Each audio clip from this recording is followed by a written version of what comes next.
জন্য জামাত শিবিরকে আবার তাদের একটা হাতিয়ার হিসেবে ব্যবহার করছে। এবং গতকাল রাতে আপনারা সকলে জানেন 14 দলের যে বৈঠক, সেই বৈঠকটা ছোট্ট একটা ব্যাপার নিয়ে কথা বলতে যাচ্ছিলাম, সেটা হচ্ছে যে এই যে বড়লোক ভার্সেস আমি তার নামে মামলা দিতে চেয়েছিলাম যখন সে পা ধরে কেঁদেছে। নুরুল হক নূরকে কারাগারে পাঠিয়েছে আদালত। আদালিব রহমান প্রার্থীর 5 দিনের রিমান্ড মঞ্জুর করে। হ্যাঁ, আমাকে গালি দিচ্ছে, দেশের বিরুদ্ধে। উচিত ছিল আওয়ামী লীগ থেকে 10টা ভালো রাজনীতিবিদ যে তারা চায় এই সরকারকে বিপদে ফেলতে। এটা আন্দালিব রহমান পার্থ ঈদের সময়। আপনি এখনো প্রধানমন্ত্রী আছেন, আপনি চ্যালেঞ্জ গ্রহণ করেন। বিচার চাবো, কোথায় বিচার চাবো? আমরা ঘৃণা জানাই। আমার কথা আমি বলতে পারবো না, আপনি তুলে নিয়ে যাবেন। প্রতিবাদ করতে পারবো না, ভিন্ন মত প্রকাশ করতে পারবো না।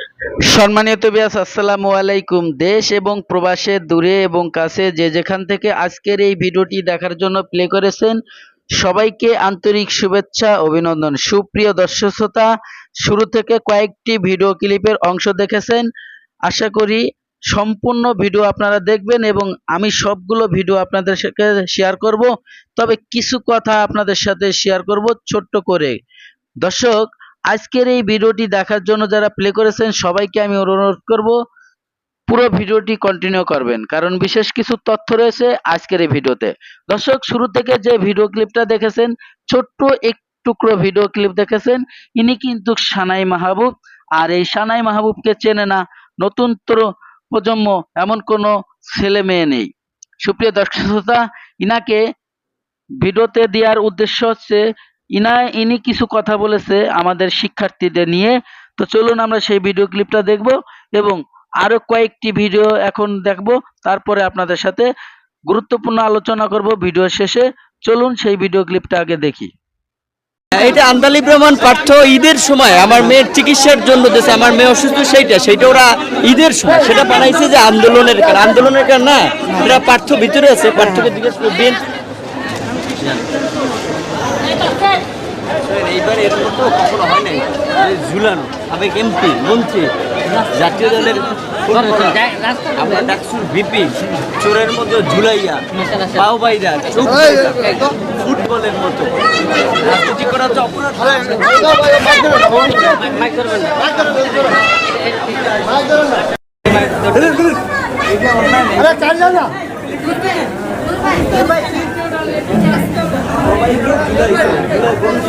ঝুলাইছে পা বাইরা, হাত বাইরা,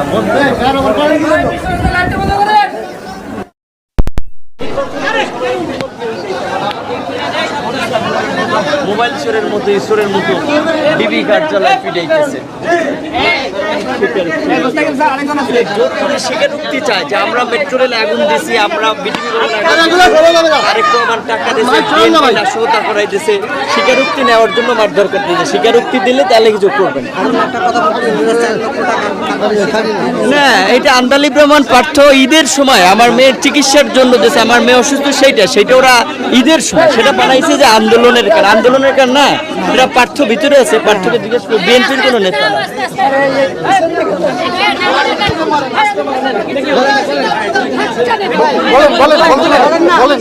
আমরা ভাই অন্যায় করি নাই। দেশের মানুষকে অনুরোধ করব যে আমাদের না শুধু দেশকে মুক্তি করার জন্য, আমাদেরকে সেভ করার জন্য গণ আন্দোলনের বিকল্প নাই। এই 400-500 মানুষ হত্যা করেও যদি এই সরকার টিকে যায়,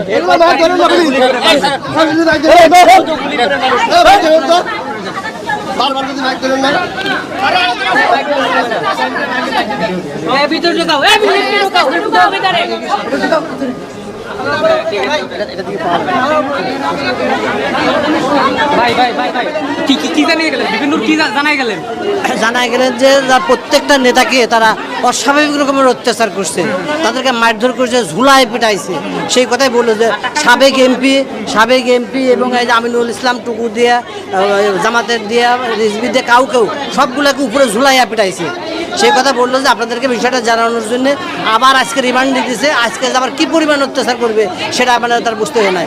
আর যে টাকা পয়সা লেনদেনের কথা কালকে ডিবি হারুন যে টাকার কথা বলছে, বিভিন্ন টাকা নিছে, এটা সঠিক না। এটা আন্দাইবুর রহমান পার্থ গত ঈদের আগে তাকে পারিবারিক একটা বিষয় তাকে এই টাকাটা দিয়েছেন। এখন ডিবি হারুন এই কথা বলতেছেন যে এই আন্দোলনের ইয়ের জন্য পার্থর কাছ থেকে টাকা নিয়েছে আন্দাইবুর রহমান পার্থ, কিন্তু পার্থ স্বীকার করছে যে হ্যাঁ এই ঈদের এখন আন্দোলনকালীন না, এই গত ঈদের সময়তে তার পারিবারিক তার বাচ্চা অসুস্থ, সেই কারণের জন্য তাকে টাকা দিয়েছে। এখন এটাকে আন্দোলনের মধ্যে ডেকে নিয়ে আসতেছে। তা যাই হোক, কারণ রিমান্ডে দেখি মাননীয় আদালত কি আদেশটা দেয়, তার পরবর্তীতে আপনার এটা মেট্রো রেলের ভাঙচুরের মামলা আছে। জি আমি অ্যাডভোকেট গুলাম সরদার খান জুয়েল, বিপিনুর আইনজীবী। রাষ্ট্রীয় যে প্রতিষ্ঠানগুলোর ক্ষতি হয়েছে সেটা আমার বাপের পয়সায় বানানো, শেখ হাসিনার বাপের পয়সায় না, যে তার এই মায়া কান্না আমরা দেখব। জীবনের হিসাব চাই, হিসাব না নিয়ে আমরা বাড়ি ফিরবো না।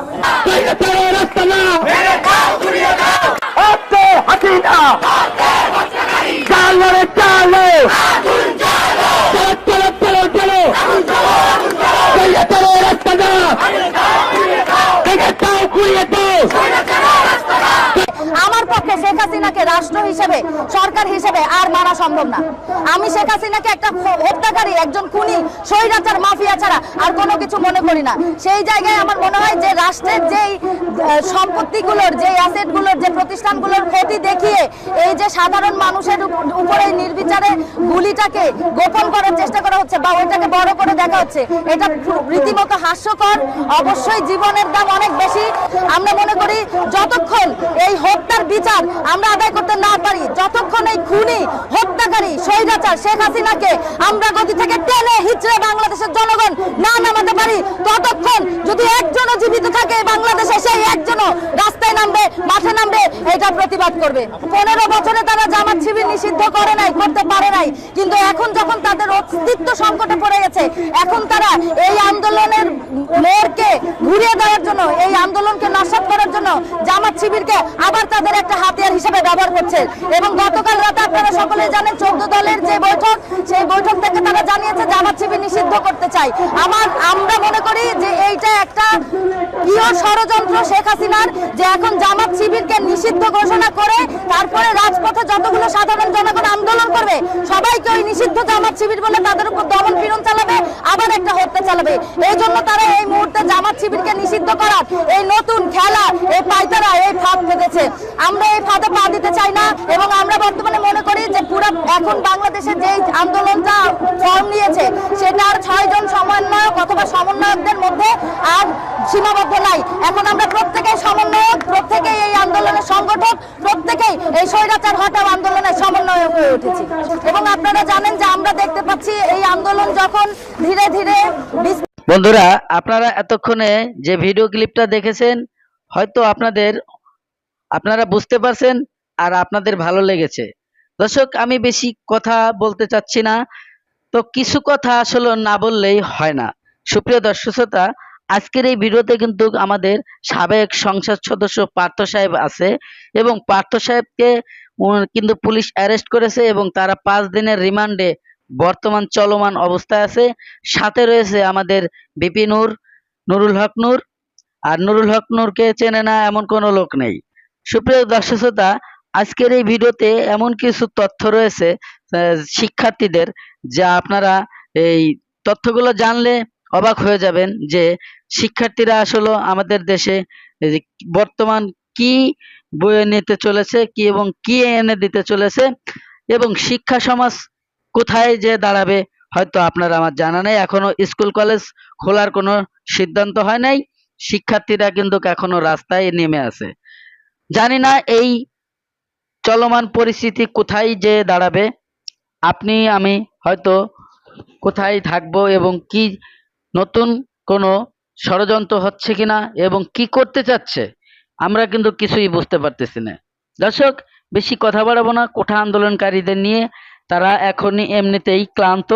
তো চলুন আবার নতুন করে জানতে পেরেছি আজকে যে ওনারা আবারও আন্দোলনে নেমেছে এবং ডিক্লেয়ার দিয়েছে। দর্শক, চলুন সেই চাঞ্চল্যকর তথ্য কি বলেছিল আমরা শুনি এবং জানি। আর বন্ধুরা, আপনারা যদি আমার চ্যানেলে নতুন বন্ধু হয়ে থাকেন, কেউ ভালো লাগলে চ্যানেলটিকে সাবস্ক্রাইব করে রাখবেন, ভিডিওটি বন্ধুদের মাঝে শেয়ার করে দেবেন। তো চলুন আমরা সেই চাঞ্চল্যকর তথ্য, সেই ভিডিওটি দেখি। আপনি গুলি করেন নাই, আপনি আমার কিছু হয় না, আমার ছাত্র আমার কিছু রাজাকার। এই সংস্কৃতি থেকে বের হয়ে আসেন, এই সংস্কৃতি থেকে বের হয়ে আসেন। মুক্তিযোদ্ধার বলা আপনি এখানে এই দেশে আপনি কি আপনি মুক্তিযোদ্ধা বলা আমি কি? চোরের বাড়ি আপনি চোর না দাদি আপনি চেতন আইন শৃঙ্খলা বাহিনী আছে। আরে ভাই এটা করেন না তো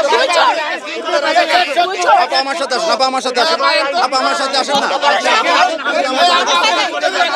মুক্তিযোদ্ধা বাংলাদেশের সব রাজাকার, বাংলাদেশের সব রাজাকার। আমার সাথে আসেন আপা। এই আপনারা তোলেন, ওদের ছবি তোলেন। বাংলাদেশের সব রাজাকার, বাংলাদেশের সব রাজাকার। হ্যাঁ, দেশের শত্রু আপনি, দেশের শত্রু আপনি। এই মুক্তিযোদ্ধার সন্তান, এই মুক্তিযোদ্ধার সন্তান স্লোগান দিবেন। আপা আমার সাথে আসেন, আমার সাথে আসেন, ভাই আমার সাথে আসেন, আপা আমার সাথে আসেন, আপা আমার সাথে আসেন। শিক্ষা দেন, এই শিক্ষা শিক্ষা পাইছেন, আপা আমার সাথে আসেন। আপনারা ভাই ভাই শিক্ষা পাইছেন, আপা আপনি এভাবে আসেন নাই। আপা আমার সাথে আসেন, এই আপা আমার সাথে ছবি তোলেন, আপা আমার সাথে আসেন, ছবি তুলে দিন। ছবি তোলেন, দেশের শত্রু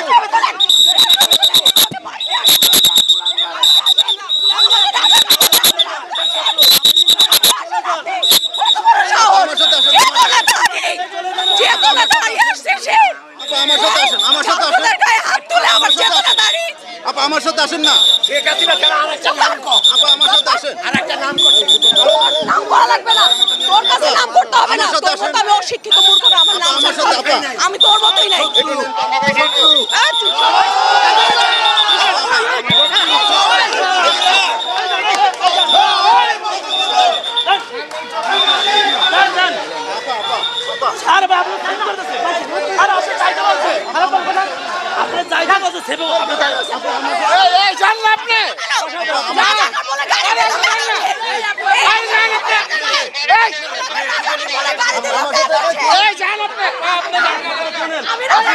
আপনি জীবন বাচ্চাদের চলে যান, আরে আপনি বাচ্চাদের চলে যান। আমি দেখবো, আপনি চলে যান। বাবু বাবু এই মামুনি মামুনি তুমি বাসা যাও, বাসা যাও, যাও এই মামুনি বাসা যাও, বাসা যাও। চেতনা উপচে পড়তেছে।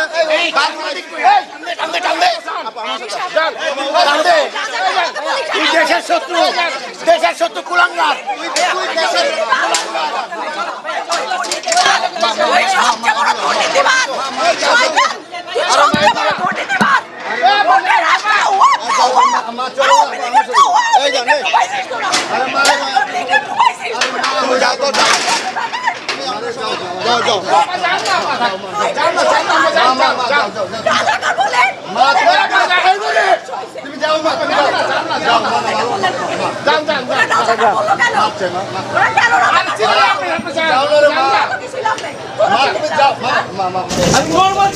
আমাকে শুধু শুধু ধরে নিয়ে যাচ্ছে, শুধু শুধু ধরে নিয়ে যাচ্ছে, আমাকে শুধু শুধু ধরে নিয়ে যাচ্ছে, আমি কিচ্ছু করি না। না, আমি সাইকেল দিয়ে বাসায় যাচ্ছিলাম, আমার সাইকেলটা এখন পর্যন্ত ওই জায়গায়, আপনি আমার সাইকেলটা এখন পর্যন্ত মোচড়ে, সাইকেলটা ঘুরানোর সুযোগ ভাইয়া, আমার আইডি কার্ড আছে, সব কিছু আছে। আঙ্কেল প্লিজ, আমি কিচ্ছু করিনি। আপনি কেন আসলেন? আপনি কেন? আমি যাচ্ছি, আমার নাম ইস্তেক আহমেদ মাহি, আমার আব্বুর নাম আব্দুল মেহেদি, আমার মার নাম ইয়াসমিন সুলতানা বলি, দুজনই টিচার। আমি কিচ্ছু করিনি, আমি বাসা লালবাগ। দেশের বাড়ি কোথায়? বরিশাল।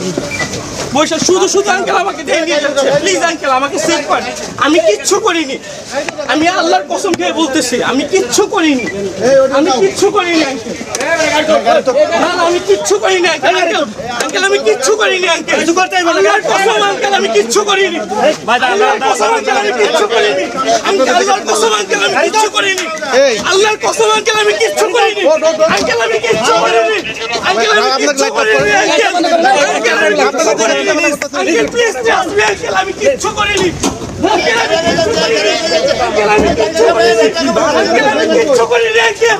আঙ্কেল আমি কিচ্ছু করিনি, আঙ্কেল আমি কিচ্ছু করিনি, আঙ্কেল আমি কিচ্ছু করিনি, আঙ্কেল প্লিজ আঙ্কেল, আঙ্কেল আমি কিচ্ছু করিনি, আঙ্কেল আমি কিচ্ছু করিনি। আপনার ক্যামেরাগুলো বন্ধ করেন। কেন ভাই আপনি আমাদের ক্যামেরা বন্ধ করেন? ক্যামেরা কি করে? আপনারা কাজ করবেন, আমরা জানিয়ে দিতে পারেন না মিডিয়া। মিডিয়া কে কেন জানেন? প্রিয় দর্শক, ধৈর্য সহকারে যারা আমার এই ভিডিও ক্লিপটা দেখেছেন আর হয়তোবা আপনাদের ভালো লেগেছে, আর যদি ভালো লেগে থাকে অবশ্যই আপনার মূল্যবান মতামত কমেন্ট বক্সে কমেন্ট করে জানাবেন, এবং ভিডিওটি যদি ভালো লাগে চ্যানেলটিকে যদি সাবস্ক্রাইব করতে মন চায় অবশ্যই সাবস্ক্রাইব করে রাখবেন পরবর্তী ভিডিও পাওয়ার জন্য। দর্শক, আজকের মতো ভিডিও থেকে বিদায় নেব। সবাই ভালো থাকবেন, সুস্থ থাকবেন। আল্লাহ হাফেজ।